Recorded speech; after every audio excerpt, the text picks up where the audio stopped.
backstage at a Iowa public school gymnasium, just like I used to do in high school.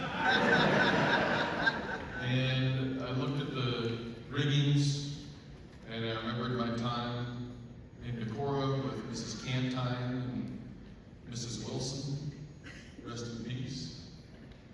I looked at the music stands, and I thought about my time with Mr. Beckman. Hi, Dean, if you're listening. And I thought about all the other people that helped me find my way through school in Decorah. Decorah is about as far from Des Moines as you can get. There's a couple of counties that'll get you further, but not very many. I remember going to the county fair at some point, learning about the state fair, thinking, well, why would you drive all the way down to Des Moines when you got the county fair right?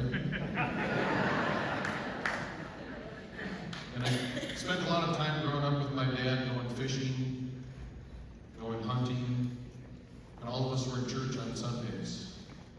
And I know that's not a thing, none of those are things that everybody does, but I'm standing in front of you, thanking you for your support and asking you for your help, and I think you got the right to get to know who I am and what motivates me. The fourth thing that I would say was important to my upbringing in Decorah was my first job, catching chickens. 3 of those 4 things are still important to me today. And I want to acknowledge a couple of folks who were here for every piece of it. I thought I might know where they were. Oh, they're pointing to them. My parents, Kevin and Leslie Sand.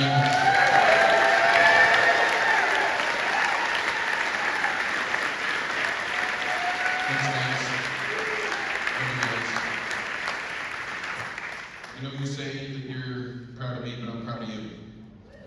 My parents spent their years when I was being raised serving people in Decorah. My mom was a physical therapist for the Keystone ADA. Yes. Traveling around Iowa, Northeast Iowa, and helping kids learn to meet their physical potential. If they couldn't sit up, she helped them learn to sit up. If they couldn't walk or crawl, she helped them learn to walk or crawl. She could come home some days, and I just have this visual of her busting in the front door at the house that we lived at until I was 9. Boom, my kid learned to walk today. Levitating because she was so proud of that kid, as proud as she would have been if it was me or my sister. That to me is a piece of Iowa. You look out for your neighbors. You take pride in your neighbor's successes. And you know that when your neighbor does well, so do you.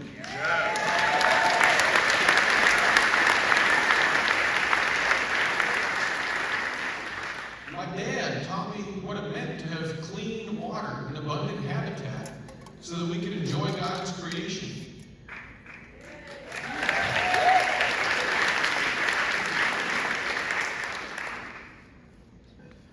When I ran for state auditor 8 years ago, a big piece of it was because I had hit the point in the Attorney General's office in my 7 years of work there that I felt that there was more that I could do.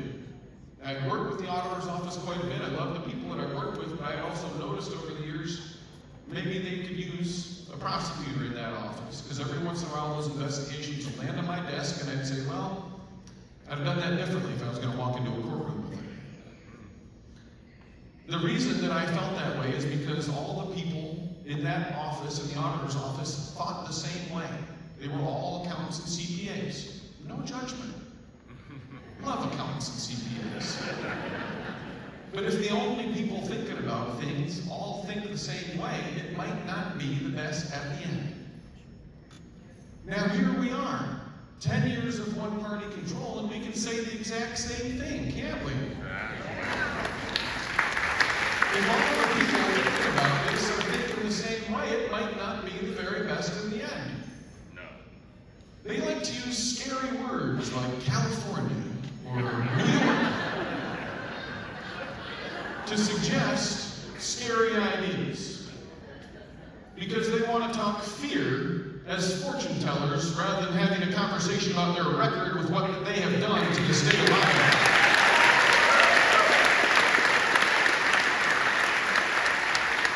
Here's what the state of Iowa is, and here's what I want it to be.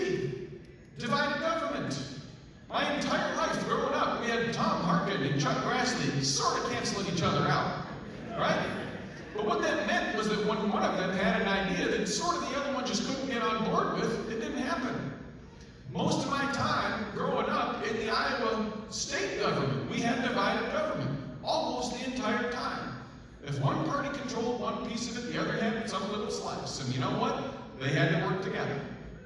And I remember back in 2013 hearing from Mike Gronsall and Linda Upmeyer, a Democrat and a Republican, we do our best work when we have to work together. Yep. Yes. That's Iowa. Iowa is people working together. It's not a tiny little club of people deciding that the people of this state don't matter and they're going to serve insiders and special interest groups instead. And that's what we have gotten from the last 10 years of one-party control in the state of Iowa.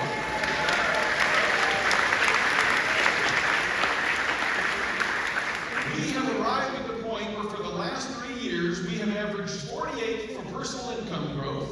We are 50th for economic growth.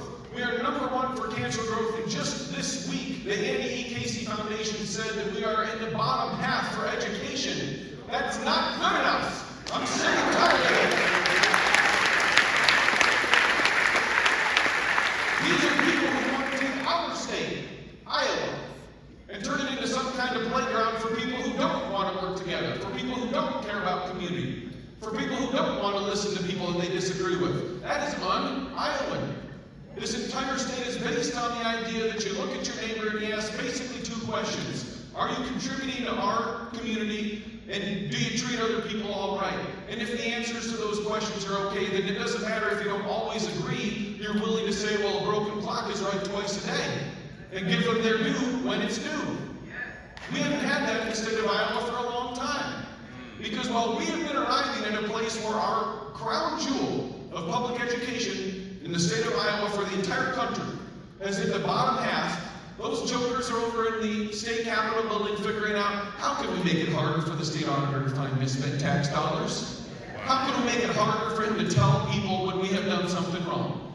And Iowans, they are dealing with an affordability crisis that is among the worst in the country because we are so slow in personal income growth.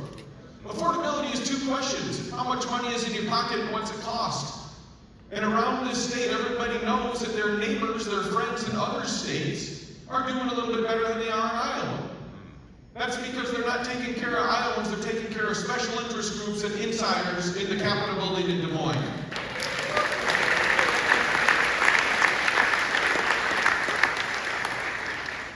They don't want to talk about it.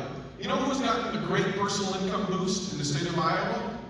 How about Workday, who got $20 million because the governor's former chief of staff works for him? Boom! It was both us and the Trump administration who said, you can't do that, Kim Reynolds. How about Odyssey, the New York City company that runs the school vouchers program? This administration signed a contract with Odyssey. They said, deal's a deal, both sides signed. Within months, somehow, that contract was amended. It was amended to do one thing, boost the pay of Odyssey from your tax dollars. That's it. No other changes in that entire contract. Then they stonewalled us in the state auditor's office for 6 months before they would give it to us. Can you imagine this conversation? What kind of a person, when elected to represent the state of Iowa, decides to say, sure, I'm just going to give you twice as much of the money of the people I'm supposed to be working for. I'm not here to tell you that they're bad people. I am here to tell you that they have lost their way. I try to pray every day the Lord's Prayer, and a piece of that is lead us not into temptation. Okay. And our political system, our broken two-choice system, has led them to believe that they can do anything they want for insiders and special interest groups, and they will not be held accountable. That ends in November.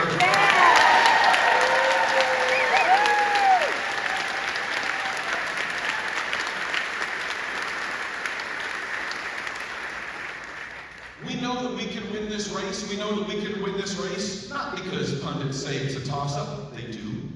We know we can win this race not because we have a lead in fundraising. We do. We know we can win this race not because Kim Reynolds is the least popular governor in America for the last 9 quarters in a row. She is. But we know we can win this race because we know Iowa. And Iowans are fed up. They have had enough. Dave said, time to rotate the crops. Simple as that.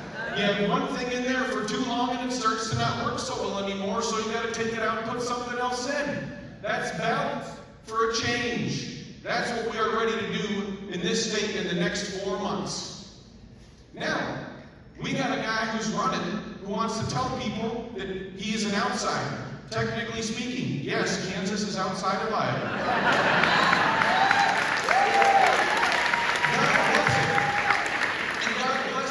To his family, but you can't be a full-time governor to fix these problems if you're a part-time Iowan.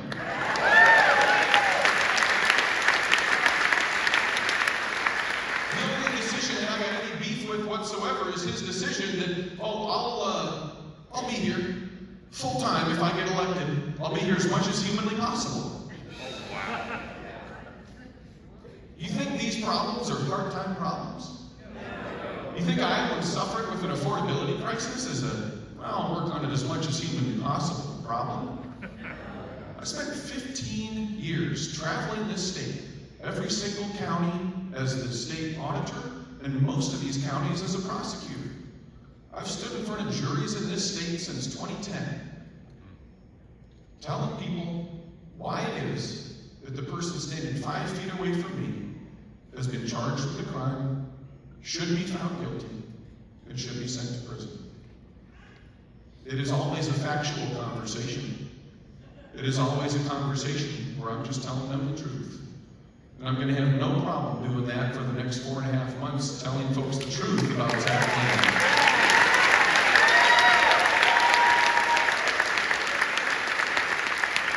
I'm going to be comfortable with telling them the truth because I trust that when Iowans know the truth, they will do the right thing. So folks, we know we can win this race. We know we can. Our way forward is all of you continuing to do what you do when you welcome people in. When you say to them, we want you to be a part of this. When you say to them that this party and this campaign has room for you. And the truth is that so many of you, thank you for bringing that message out there because we know that it is resonating for Iowans. We have noticed since the beginning of this campaign when a man who was in Kim Reynolds' cabinet wrote an op-ed saying that this campaign is exactly the right message for what we need right now in this state. This is a man who was recommended for that cabinet position by United States Senator Joni Ernst. We know that there are people in the Democratic, Independent, and Republican parties who are frustrated with this time in Iowa, and we know that they are ready to change, and our job is to welcome them in and say, me too, let's go, let's change this together. One of my highest goals for this campaign is that you would be volunteering. Yes, that's a high goal. I hope you're all out there knocking doors. Yeah! Thank you to those of you who are. I hope someday that you walk into the headquarters, wherever you are knocking doors, whether it's in Decorah or Denison, and you see somebody walk in the door and you think, oh, they must be here to yell at somebody. Because you think you know their politics based on maybe a post on Facebook that you saw 3 years ago, or maybe a yard sign that you saw in their yard, or maybe just a comment that was passed on to you secondhand, like a game of telephone. When you walk up to them and you say, hey, surprised to see you here. And they say something maybe that you weren't expecting. Well, I think it's time for change. Or, you know, I've been listening to this guy, Sand, and he's not so bad.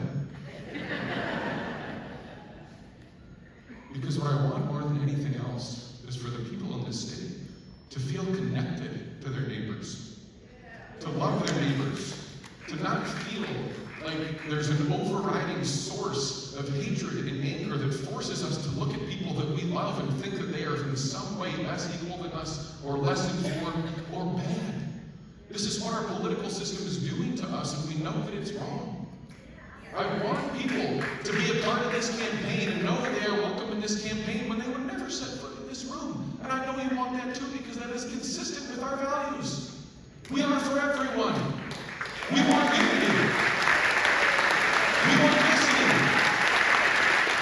We want people to feel rejected, to feel included. And if we put them in this campaign and we welcome them in and we build a movement that is bigger than just making a place redder or bluer, we will make this state both better and truer. Thank you.